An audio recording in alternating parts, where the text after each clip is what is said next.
Fala pessoal, eu sou o Rodrigo Eng e esse é mais um episódio do podcast do Layup, informação de bandeja sobre a NBA, em parceria com a Rádio Sport Clube, que você pode ouvir em radiosportclube.com ou no seu smartphone usando o aplicativo Radiosnet, disponível para iOS e para Android. Esse é o episódio de número 84 do podcast do Layup e os assuntos de hoje são os seguintes. No primeiro período, eu vou falar sobre as finais, entre Golden State Warriors e Cleveland Cavaliers. Não poderia deixar de falar sobre isso. E de quem que é a culpa, se é que existe algum culpado, pelo fato de que essas duas mesmas equipes estão disputando pelo quarto ano consecutivo as finais da NBA. De quem é a culpa? Vamos falar sobre isso no primeiro período. No segundo período, eu vou falar sobre as mudanças que estão prestes a acontecer em alguns dos rankings mais importantes das finais da NBA. E essas alterações aí todas, ou quase todas, vão ser inevitavelmente realizadas por um cara chamado LeBron James. No intervalo, no quadro Máquina do Tempo, nós vamos voltar até o dia 31 de maio de 1983, quando o Philadelphia 76ers varreu o Los Angeles Lakers nas finais da NBA, e uma profecia feita por Moses Malone quase foi integralmente cumprida. No terceiro período, eu vou falar sobre aquele fiasco protagonizado pelo Bryan Colangelo, o presidente do Philadelphia 76ers, e ao que tudo indica, a sua esposa também participou, e vou falar até que ponto que isso aí pode afetar os planos dos Sixers na próxima Free Agency. E no quarto e último período, o assunto vai ser o Denver Nuggets, que está prestes a acabar, pelo menos da maneira como a gente conhece. Porque a partir da próxima temporada, a franquia vai ter um novo esquema de cores e um novo logotipo. Então é isso, chega de delongas, vamos ao que interessa, o podcast do Layup está no ar. Exatamente o que eu e a maioria das pessoas que acompanham a NBA não queria que acontecesse, aconteceu, Pelo quarto ano consecutivo, Golden State Warriors e Cleveland Cavaliers farão as finais da NBA. E a certa altura a gente até chegou a ter a esperança de que poderia rolar uma final entre Houston Rockets e Boston Celtics, Uma final que já aconteceu duas vezes lá nos anos 1980, mas esses dois times aí acabaram entregando a paçoca, como se diz popularmente no jogo 7. E olha só que coisa bizarra, Em toda a história das quatro principais ligas profissionais norte-americanas, que formam aquele chamado Big Four, NBA, NFL, MLB e a NHL, essa é a primeira vez que as mesmas franquias vão disputar o título 4 vezes em seguida. E essa mesmice aí, obviamente, não é uma coisa legal para a NBA, especialmente para todos os torcedores das outras 28 franquias, que passaram as últimas 4 temporadas acompanhando a liga e estão vendo a mesma final, meio maçante. Só que, por outro lado, melhor do que a gente ter uma final diferente, a gente ter uma final entre as duas equipes que mais mereceram disputar o título, e isso é algo que não dá pra gente negar. Golden State Warriors e Cleveland Cavaliers, apesar dos altos e baixos, foram os dois times melhores nessa pós-temporada. A culpa não é deles se o Terry Rozier e o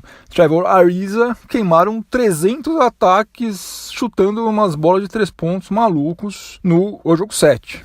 Isso aí é um outro problema. E por falar em culpa, o Klay Thompson declarou em uma entrevista ao jornalista Daniel Brown, do San Jose Mercury News, que o resto da NBA precisa melhorar. Muita gente caiu de pau em cima dele, mas eu acho que o que ele disse tem uma boa parcela de verdade, Afinal, o Golden State Warriors montou esse timaço sem desrespeitar nenhuma regra da NBA, ou seja, se tivesse a mesma competência, qualquer uma das outras 14 franquias do Oeste também poderia ter reunido um elenco forte para bater o Golden State Warriors nesses últimos 4 anos. E as únicas que tiveram coragem de comprar essa briga aí, e eu tiro o chapéu para essa iniciativa, foram Oklahoma City Thunder e Houston Rockets, Muito pouco, São 14 times, 2 apenas se mexeram para tentar quebrar essa hegemonia do Golden State Warriors. E no leste, o mérito do Cavs é basicamente ter um cara chamado LeBron James no seu elenco.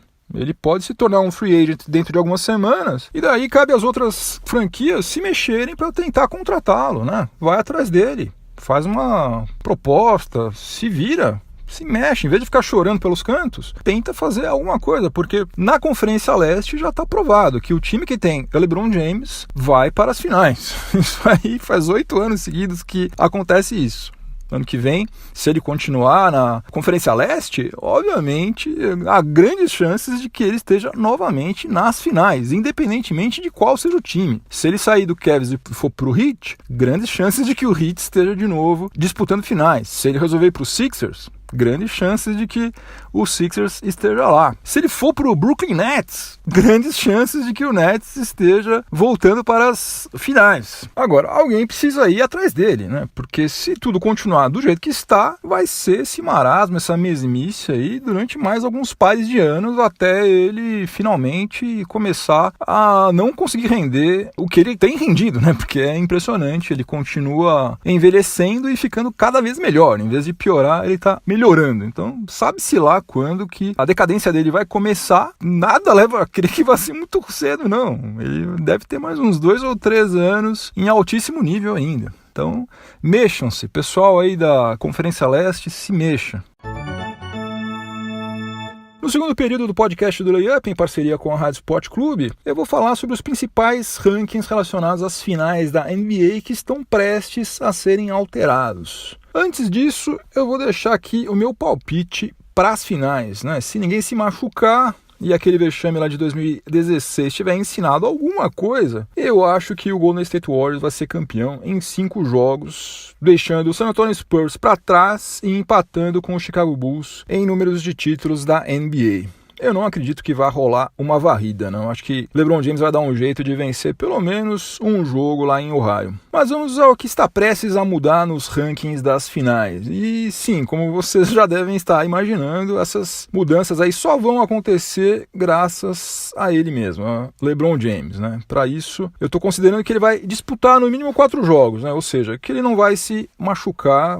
Aliás, é uma coisa improbabilíssima, porque o cara é feito de aço. Vamos lá, então, em números de jogos de finais disputados, o LeBron James vai sair da 10ª posição e vai passar para a 7ª, superando o Michael Cooper, o Frank Ramsey e o John Havlicek. E se a série, por algum acaso, chegar a 7 jogos, ele vai passar também o Magic Johnson e daí ele vai empatar com o Tom Henson na 5ª posição. E em minutos em quadra, ele tem enormes chances de sair da 5ª colocação e chegar à 3ª, superando o Magic Johnson e o Kareem Abdul-Jabbar. Principalmente se ele continuar jogando tanto tempo, né, como vem acontecendo nessa pós-temporada. Ele está com média de 41,3 minutos por partida, né? Tá se matando em quadra. Em arremesso de 3 pontos convertidos, a briga parece que vai ser bastante interessante, porque o LeBron James já é líder das finais, ele tem 80 arremessos de 3 pontos convertidos, só que o Stephen Curry está colado nele, está com 76. Ou seja, se o Curry converter 5 arremessos de 3 pontos a mais do que o LeBron James nas finais, ele vai roubar a liderança dele. Que mais? Em lances livres convertidos, se o LeBron James mantiver essa mesma média que ele está tendo atualmente de 7,1 lances livres convertidos, ele vai saltar da 11ª colocação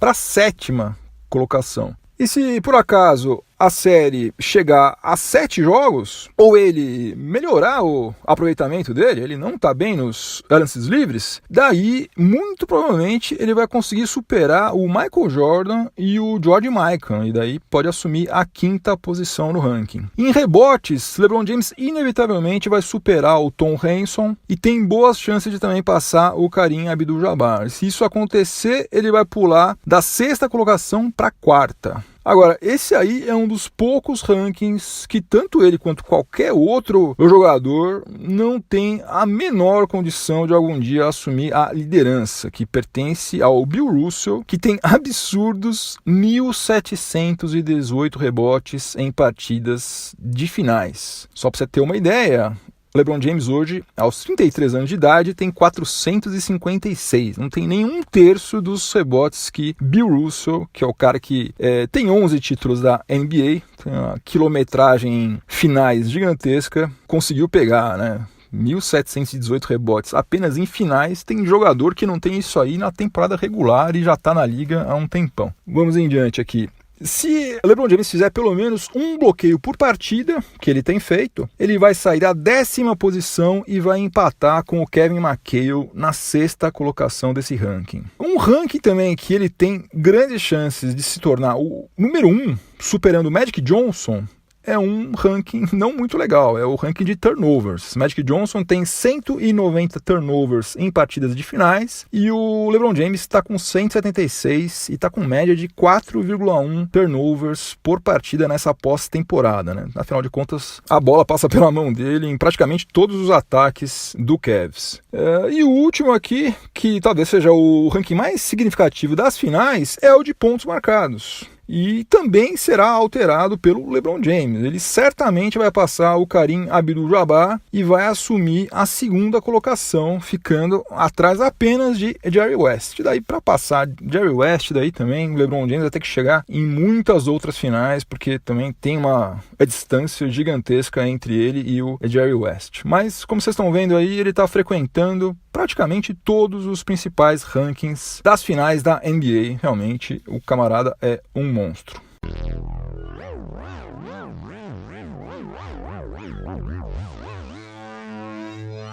Chegamos ao intervalo do podcast do Layup, em parceria com a Rádio Sport Clube, e no intervalo a gente sempre dá uma viajada na nossa máquina do tempo, te dá uma visitada em alguma data importante na história da NBA, e hoje nós vamos voltar até o dia 31 de maio de 1983, quando o Philadelphia 76ers se sagrou campeão, fazendo 4-0 no Los Angeles Lakers em pleno Fórum de Inglewood. Em toda a história da NBA, somente 5 franquias foram varridas nas finais. O New Jersey Nets, que é o atual Brooklyn Nets, foi varrido uma vez em 2002, o Cleveland Cavaliers também uma vez lá em 2007, o Orlando Magic uma vez em 1995, o Bullets, que é o atual Washington Wizards, 2 vezes, uma vez quando ainda tinha sede lá em Baltimore, em 1971, e a outra vez quando já tinha se transferido para Washington em 1975. Mas a franquia que foi varrida mais vezes nas finais é o meu Los Angeles Lakers. 3 vezes, 3 varridas, 3 derrotas por 4-0 em finais. A primeira delas foi em 1959, foi varrido pelo Celtics. Em 1989 foi varrido pelo Detroit Pistons e essa sobre a qual a gente está falando hoje, em 1983, pelos Sixers. E essa aí, ela entrou para o folclore da NBA por causa de uma declaração do Moses Malone, pivô dos Sixers, que foi fundamental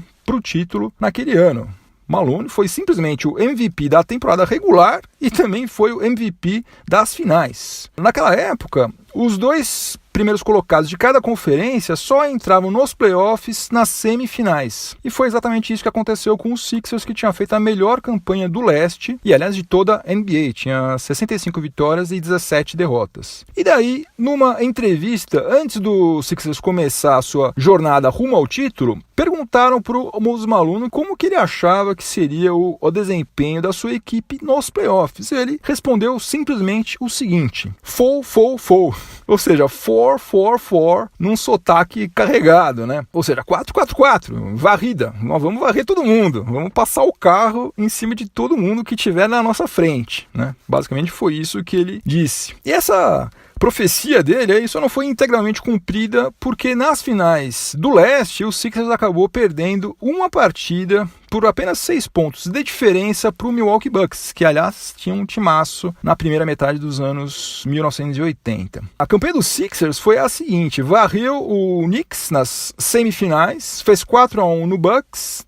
nas finais do leste e depois varreu o Lakers nas finais da NBA. Ou seja, em vez de 4-4-4, né, a gente teve um 4-5-4, né, um 4-5-4. E para quem ainda acha que essa história de montar super time para ser campeão é coisa recente, repare que o Sixers fez exatamente isso em 1983, né? Apesar de já ter um timaço, né? Tinha Dr. J, Maurice Cheeks, Bobby Jones, Andrew Toney. O Sixers tinha perdido 2 finais pro Lakers, uma vez em 1980 e a outra vez em 1982. E daí contratou o Moses Malone, que também já tinha perdido as finais de 1981, quando ele estava lá no Houston Rockets, e daí com ele, que já era um craque, já era um dos melhores jogadores da liga, o Sixers nadou de braçada e ganhou com maior facilidade o título de 1983. Então, no dia 31 de maio de 1983, o Philadelphia 76ers se sagrou campeão da NBA, varrendo o Los Angeles Lakers nas finais e quase cumprindo a profecia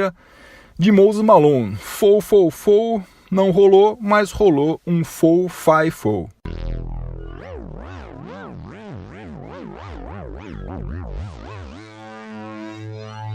De volta aos dias atuais para a gente continuar falando sobre o Philadelphia 76ers e no terceiro período do podcast do Layup em parceria com a Rádio Sport Clube.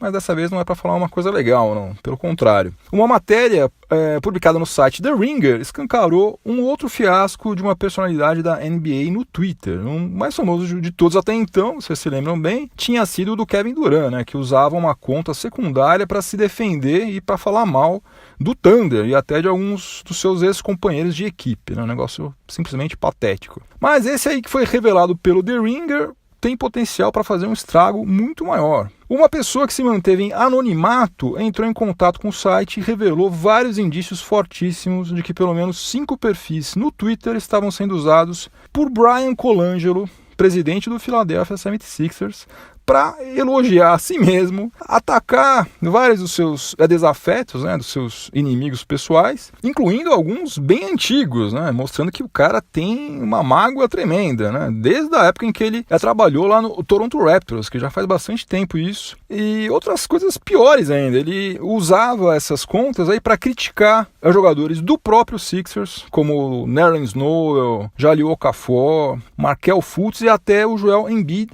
E também revelou detalhes do prontuário médico de jogadores, né? Algo que é confidencial. E a cereja do bolo ainda foi revelar quais seriam os movimentos dos Sixers na Free Agency de 2017, que, aliás, o Sixers mandou muito mal, né? Porque acabou ficando com Markelle Fultz e ainda cedendo uma escolha no draft para os Celtics. No começo estava tudo apontando para o próprio Colangelo, né? Que assumiu ser dono de uma dessas contas, mas negou saber quem era o piloto das outras. E também falou que não fazia a menor ideia de qual seria o propósito dessa pessoa enigmática, né? Ele falou, inclusive, que alguém deveria estar armando para cima dele, né? Que isso aí era uma armação de alguém que estava tentando ferrá-lo.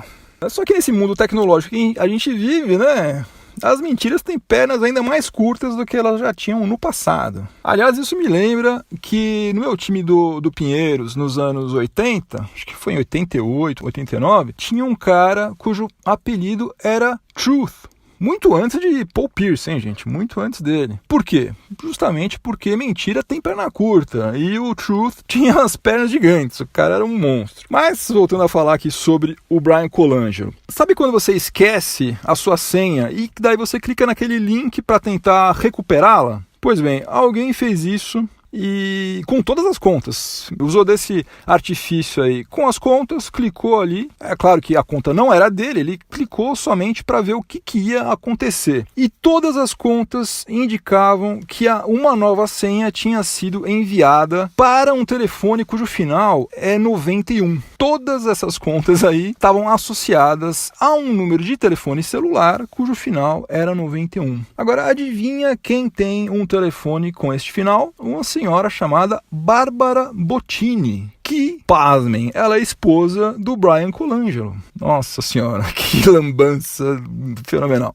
O Sixers diz que vai abrir uma investigação independente para saber quem que fez isso e tal, para, enfim, tentar resolver esse escândalo aí, mas nessa altura a coisa já está suficientemente feia para o Bryan Colangelo, né? É praticamente impossível ele fazer alguém acreditar que a esposa dele estava fazendo tudo isso sem que ele soubesse, né? A gente já viu recentemente, né, político colocando a culpa de tudo em cima da esposa falecida, né? Agora a senhora Bárbara Bottini tá viva, então vai ser meio complicado para ele se safar dessa. É uma situação extremamente vergonhosa, né? Não só para ele, mas que é um cara de 52 anos, né? Não é um moleque qualquer, né? E é um cara que já foi eleito executivo do ano 2 vezes, em 2005 e 2007. Mas também é uma vergonha pro Sixers como um todo, né? E além de ser vergonhoso, também é um episódio aí que pode causar prejuízos grandes para a franquia, né? Porque, afinal de contas, que credibilidade tem um cara que poderia falar abertamente o que ele pensa, né? A hora que ele quisesse, né? Só convocar uma coletiva e tal, podia falar o que ele quisesse, podia criticar jogador, criticar fulano, beltrano, enfim, em vez de ser honesto, ser transparente, ser claro, falar as coisas pela frente, o camarada usa desse artifício aí, né? Uma coisa típica de moleque de quinta série, né? Criando perfil falso no Twitter para se defender e para ficar atacando os outros. Um negócio realmente terrível, né? Certamente a maioria dos agentes, dos general managers e mesmo de jogadores não vai mais confiar e muito menos respeitar Bryan Colangelo, né? E o Sixers, segundo circula nos bastidores da NBA já há muito tempo, está se preparando para contratar um grande astro nessa próxima free agency, né, que poderia ser Kawhi Leonard ou LeBron James até. O mais sensato de tudo, né, o mais lógico, seria que o Bryan Colangelo fosse sumariamente demitido e contratasse outra pessoa para ser presidente dos Sixers, né? Só que acontece o seguinte, ele tem vínculos muito estreitos com gente forte lá na NBA, incluindo David Stern, né, que é o antigo comissário, e com o Adam Silver, né, que é o atual comissário, o atual manda-chuva lá. Ele até dizem que ele foi colocado no cargo de presidente do Sixers meio que à força, meio que através da própria liga, né? A liga estava cansada de ver os Sixers tomando couro. Eles estavam vendendo cerveja dentro lá do Wells Fargo Center por um preço maior do que o preço do ingresso, né? A coisa lá estava indo de mal a pior, estavam perdendo grana lá e mexeram os pauzinhos para tirar o Sam Hinkie de lá e colocar o Bryan Colangelo. Então, o lógico, o sensato seria que ele fosse demitido rapidamente, só que é muito provável que isso não aconteça, ou pelo menos não aconteça de uma forma sumária assim. Vamos acompanhar aí os próximos capítulos dessa novelinha aí. No quarto e último período do podcast do Up, eu vou falar sobre o Denver Nuggets. Quem assistiu aquele jogo, o último jogo da fase regular, né? Aquela derrota lá para o Minnesota Timberwolves, lá no dia 11 de abril de 2018, viu a franquia do Colorado em quadra pela última vez usando aquele logo e aquelas cores no seu uniforme, né? Segundo o jornalista TJ McBride, que é editor do site Mile High Sports e acompanha de perto tudo que acontece no cotidiano do Nuggets, a partir de 2018 2019 a franquia vai ter um novo logotipo e vai usar outras cores. Tudo está sendo mantido em segredo, mas segundo ele é absolutamente certo que a mudança vai acontecer. O logo que o Nuggets usou até o final da temporada 2017-2018 é praticamente idêntico ao que a franquia adotou lá em 1993. De 93 para cá, o que eles fizeram foi basicamente só mudar as cores, né? O design do logo foi mantido desde aquela época até agora. Eu particularmente acho uma boa mudar, eu nunca gostei desse logo aí, e também acho que o design do uniforme que foi usado agora, né, em 2017 e 2018, era um dos mais sem graças de toda a liga, né, e era praticamente uma cópia do que o Indiana Pacers usou até a temporada 2016-2017, totalmente sem criatividade, sem graça, realmente sou totalmente a favor que seja alterado mesmo. Agora, o mais importante do que essas mudanças cosméticas aí seria mudar o basquete jogado, né, lá na cidade de Denver, né, porque o Nuggets nunca foi campeão lá na ABA, antes dele entrar na NBA, e na NBA nunca nem chegou às finais, nunca conseguiu ser campeão de conferência, né? Faz 5 temporadas que não chega nos playoffs e mais ou menos como vem acontecendo com o Detroit Pistons nos últimos anos, tá sempre na bica de romper aquela barreira da mediocridade, só que não consegue, né? Tá ali naquele nível ali de campanha em torno de 50%, né? Não passa disso. Então, tomara que eles sejam muito felizes na escolha desse novo logo e também dessas novas cores aí, mas principalmente que eles consigam tornar o time melhor em 2018 e 2019, né? principalmente porque eu, que sou fãzaço, sou fanboy do Nikola Jokic, eu quero ver ele sendo All-Star e quero ver também, principalmente, ele jogando a próxima pós-temporada, né? Quero ver o Nikola Jokic nos playoffs, é um cara que merece, só que ele só vai conseguir isso se o time inteiro dele estiver melhor, né? Porque do jeito que a coisa anda, vai ser difícil. Ele sozinho não vai... Ele não é o LeBron James, ele é um bom garoto, joga muito bem, criativo pra caramba, mata a bola, faz passes fantásticos, só que ele não vai conseguir carregar o time nas costas sozinho. Fim de jogo, acabou mais um episódio do podcast do Layup, mas antes de eu ir embora, eu vou deixar a minha trilha sonora para o final de semana, que dessa vez vai ser a música Hold Down, H-O-E-D-O-W-N. É a música que fecha o lado A do álbum Trilogy, que foi lançado pelo Emerson, Lake and Palmer em 1972. É uma música instrumental e o destaque fica pelo Keith Emerson, né, que destrói no órgão lá com sintetizadores, tá, um caminhão de efeitos, sensacional, maravilhoso. Quando era moleque eu tinha uma fita VHS, que eu não sei por onde anda, talvez eu já tenha me desfeito dela, de um show deles em 1973 lá no Madison Square Garden, que eu gastei essa fita aí de tantas vezes que eu assisti, principalmente exatamente essa música Hold Down. Hoje em dia deve ser fácil encontrar esse show aí no YouTube, vou até procurar quando eu tiver um tempinho. O que é triste é que essa banda aí praticamente acabou, né? Aliás, praticamente não, acabou, né? Porque dos três só sobrou o Carl Palmer, né? Que é considerado por muita gente que entende do assunto um dos 5 melhores bateristas de todos os tempos. Tanto Emerson quanto o Lake morreram em 2016. E se você curtir essa Hold Down aí, escute a Trilogy. Desse é mesmo álbum que é homônimo, né? Trilogy. E também é uma música maravilhosa, já é uma música mais comprida, tem vocal e tal, é épica também, é linda, maravilhosa. Eu sou suspeito para falar porque eu sou fã de Emerson, Lake and Palmer. Também não é muito fácil, tem gente que não curte, é progressivo, e eu entendo, às vezes realmente fica meio chato, mas vai por mim que Hold Down, pelo menos, não tem nada de chato, é sonzeira. Tudo bem, se você estiver ouvindo esse episódio em alguma plataforma de podcast, aproveite para avaliar positivamente o podcast do Layup e me dar uma força, que será muito bem-vinda. E se você estiver ouvindo na Rádio Sport Clube, continue sintonizado por aí, que vem mais informação esportiva de qualidade na sequência. Tomara que a gente tenha ótimos jogos nas finais, que ninguém se machuque, que a gente não precise falar sobre arbitragem. Vou acompanhar pela ESPN, se você quiser, eu vou estar cornetando lá usando a hashtag da NBA na ESPN. Interage lá comigo. E bom final de semana para todo mundo, bom feriado, juízo, voltem todos inteiros e inteiras para casa. E na semana que vem tem mais. Um abração, tchau, tchau.